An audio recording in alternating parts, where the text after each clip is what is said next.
Theatre ಒಳಗಡೆ ಮತ್ತೊಂದು upgrade ಆಗದೆ ಇರೋಂತ ಸಿನಿಮಾ ರಿಲೀಸ್ ಆಗ್ಬಿಟ್ಟಿದೆ. It's none other than Robin Hood. ಕಳ್ತನ ಮಾಡಿ ಒಳ್ಳೋರ್ಗೆ ಹೆಲ್ಪ್ ಮಾಡೋದು ಈ ಹೆಸರಿನ ಅರ್ಥ. ಬಟ್ ಸಿನಿಮಾದಲ್ಲಿ ಇಲ್ಲೂ ಕೂಡ ಅದೇನೆ. ಆದ್ರೆ 2010ರಿಂದ 2015 ಒಳಗಡೆ ತೆಲುಗು ಇಂಡಸ್ಟ್ರಿಯಲ್ಲಿ ನಿತಿನ್ ಅವ್ರದ್ದು, ಬೆಲ್ಲಂ ಕೊಂಡ ಅವ್ರದ್ದು ಯಾವ ರೀತಿಯೆಲ್ಲ ಸಿನಿಮಾಗಳು ಬಂದಿದಾವ, ಸೇಮ್ ಎಕ್ಸಾಕ್ಟ್ ಆಗಿ ಅದೇ ರೀತಿ ಈ ಸಿನಿಮಾನು ಬಂದ್ಬಿಟ್ಟಿದೆ. ಹೊಸದೇನು ಇಲ್ಲ. ಈ ಸಿನಿಮಾ ನೋಡೋದಕ್ಕೆ ಮೋಟಿವೇಟ್ ಮಾಡಿದ್ದು ಮೊದಲನೇದು ಶ್ರೀಲೀಲಾ, ನಮ್ ಕನ್ನಡದವರು. ಕನ್ನಡ ಮರೆತುಬಿಟ್ಟು ಬೇರೆ ಬೇರೆ ಎಲ್ಲ ಮಾಡ್ತಾ ಇದಾರೆ. ಇಟ್ಸ್ ಓಕೆ, ಇರ್ಲಿ. Second thing, David Warner cricketer ನ ಇಲ್ಲಿ ಡಾನ್ ಆಗಿ ಇಂಟ್ರೊಡ್ಯೂಸ್ ಮಾಡಿಸಿದ್ದಾರೆ. ಯಾವ ರೀತಿ ಆಕ್ಟಿಂಗ್ ಮಾಡಿರ್ಬೋದು ಅನ್ನೋ ಒಂದು ಕ್ಯೂರಿಯಾಸಿಟಿ ಎಲ್ರಿಗೂ ಇರ್ತದೆ, ನನಗೂ ಕೂಡ. ಬಟ್ ಡಿಸಪಾಯಿಂಟ್ಮೆಂಟ್ ಏನಪ್ಪಾ ಅಂದ್ರೆ ಈ ಸಿನಿಮಾದಲ್ಲಿ ಸ್ಟೋರಿ ಇಲ್ಲವೇ ಇಲ್ಲ.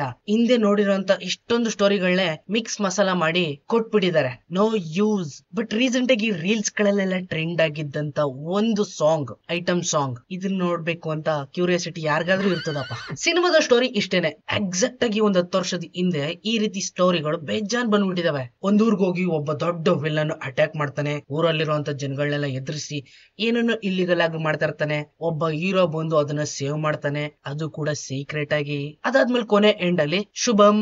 ಇಷ್ಟೇನೆ ಮೈನ್ ಥಿಂಗ್. ಈ ಸಿನಿಮಾದ ಮೈನ್ ವಿಲನ್ ಆದಿಪುರುಷ್ ಸಿನಿಮಾದಲ್ಲಿ ಹನುಮಾನ್ ಆಗಿ ಕಾಣಿಸ್ಕೊಂಡಿದ್ದಂತ ಇವರು ಈ ಸಿನಿಮಾದಲ್ಲಿ ಹನುಮಾನ್ ಆಗಿ ಕಾಣಿಸ್ಕೊಂಡಿದ್ದಾರೆ. ಹೆಸರಲ್ಲಿ ಅಷ್ಟೇನೆ, ಆದ್ರೆ ವರ್ಕ್ ಬ್ಯಾಡ್ ವರ್ಕ್. ಶ್ರೀಲೀಲಾ ಅವ್ರನ್ನ ಏನೋ ಅನ್ಕೊಂಡ್ಬಿಟ್ಟಿದೆ, ಕನ್ನಡದಲ್ಲಿ ಕಿಸ್ ಕೊಟ್ಟ ಮೇಲೆ ವಾವ್ ಎಂತ ಕಿಸ್ಸು ಅಂತ ಖುಷಿ ಪಡೋ ತರ ಮಾಡಿದ್ರು. ಬಟ್ ತೆಲುಗು ಇಂಡಸ್ಟ್ರಿ ಕಾಲಿಟ್ ಮೇಲೆ ತೆಲುಗುಗೆ ಫುಲ್ ಅಡ್ಜಸ್ಟ್ ಆಗ್ಬಿಟ್ಟಿದ್ದಾರೆ. ಅಲ್ಲಿರುವಂತ ಹೀರೋಯಿನ್ ಗಳು ಯಾವ ರೀತಿ ಆಕ್ಟ್ ಮಾಡ್ತಾ ಇದ್ರು ಕಂಪ್ಲೀಟ್ ಆಗಿ ಕಾಪಿ ಮಾಡ್ತಾ ಇದಾರೆ ಅದನ್ನೇನೆ. ಇನ್ನು ಈ ಸಿನಿಮಾದಲ್ಲಿ ಪೊಲೀಸ್ ಇನ್ಸ್ಪೆಕ್ಟರ್ ಗೆ ಆಕ್ಟ್ ಮಾಡಿರುವಂತ ಸೈಂಟ್ ಟಾಮ್ ಚಕೋ ಇದೇನೆ ಹೆಸರು. ಇವ್ರು ಒಂದ್ ರೀತಿ ಎಸ್ ಸೂರ್ಯ ಅವ್ರ ತಮ್ಮ ಅಂದ್ರೂ ಪರವಾಗಿಲ್ಲಪ್ಪ, ಯಾಕಂದ್ರೆ ಅವ್ರ ಲೆವೆಲ್ ಗೆ ಆಕ್ಟ್ ಮಾಡ್ತಾರೆ ಸಿನಿಮಾದಲ್ಲಿ. ಏಕ್ದಮ್ ವಾಡು ವಡ. ಇನ್ನು ಕಾಮಿಡಿ ಅಂತೂ ಕೇಳಕ್ಕೆ ಹೋಗ್ಬೇಡಿ. ನೋಡಿದೆ ತುಂಬಾ ಬೇಜಾರಾಗ್ಬಿಟ್ಟಿದೆ. ಅಂತ ಹೊಸದೇನು ಇಲ್ವೇ ಇಲ್ಲ. 10 ವರ್ಷದಿಂದ ಈ ತರದ್ ಬೇಜಾನ್ ನೋಡ್ಬಿಟ್ಟಿದೀನಿ, ಬೇಜಾನು. ಸನ್ನಿವೇಶಗಳು ಯಾವ್ಯಾವ ರೀತಿ ಮ್ಯಾಚ್ ಆಗ್ತಾ ಹೋಗ್ತವೆ ಅಂದ್ರೆ ಈ ಟೈಮ್ಗೆ ಇದು ಆಗ್ಬೇಕಾಗಿತ್ತು ಅಂತ ನಾವೇ ಗೆಸ್ ಮಾಡ್ಬಿಡ್ಬೋದು. ಫಿಕ್ಸ್, ದೂಸರ ಮಾತೇ ಇಲ್ಲ.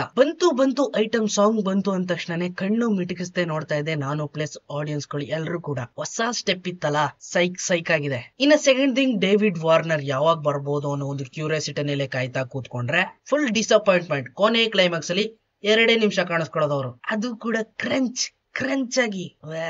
ಇದನ್ನ ನಾನು ಎಕ್ಸ್ಪೆಕ್ಟ್ ಮಾಡಿರ್ಲಿಲ್ಲ. ಡೇವಿಡ್ ವಾರ್ನರ್ ಅವ್ರು ಈ ರೀತಿನೂ ಕೂಡ ಆಕ್ಟ್ ಮಾಡಿರ್ತಾರೆ. ಒಟ್ಟಲ್ಲಿ ಇದೊಂದು mass masala crunchiest movie of all time. ನೋಡಿದೆ ಎಷ್ಟು ಅಂತ ನೋಡ್ತೀರಾ? ಫಾರ್ ಚೇಂಜ್ ಬೇಡ. ಹಂಗೇನಾದ್ರು ಈ ಸಿನಿಮಾ ಬೇರೆಯವ್ರಿಗೆ ಲೈಕ್ ಆಯ್ತು ಅಂದ್ರೆ ಅವ್ರು ಈ ಜನರೇಷನ್ ಅವರು 2015 ನೋಡೇ ಇಲ್ಲ ಅಂತ ಅನ್ಸ್ಬಿಡ್ತದೆ. ಓಕೆ, ಡೆಫಿನೆಟ್ಲಿ ಈ ಸಿನಿಮಾ ಬ್ರೈನ್ ನ ಕುಕ್ ಮಾಡ್ತದೆ. ನಿಮ್ಗೆ ಕುಕ್ ಆಗೋದು ಇಷ್ಟ ಇದ್ರೆ ಹೋಗಿದ್ ಬನ್ನಿ.